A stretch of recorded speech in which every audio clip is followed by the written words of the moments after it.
And in this game, each player is playing as a daimyo in charge of their own castle, and there's a couple ways to win the game. You can either choose war or you can choose peace.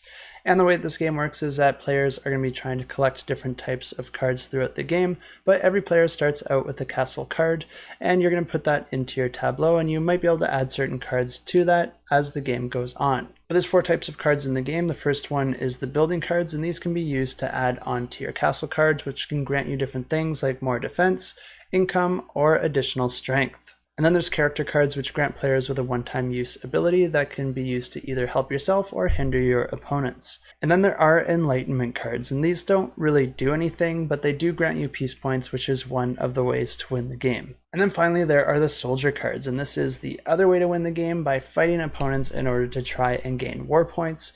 And you're going to be using these to attack your opponents or defend yourself against attacking opponents. And each turn, players are going to be able to play either a soldier card or a character card.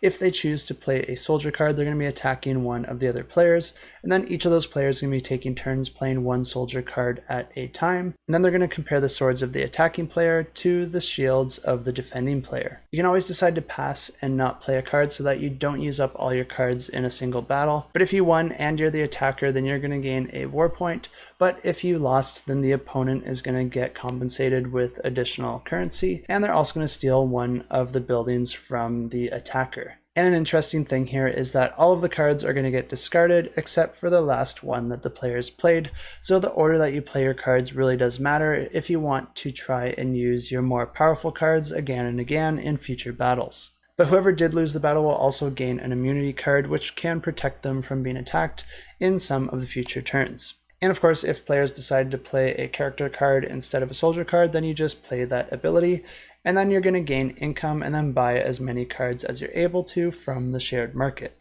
And the game continues like this, with players taking turns until a single player has either gained 3 war points or 3 peace points, and then at that point, that player wins the game.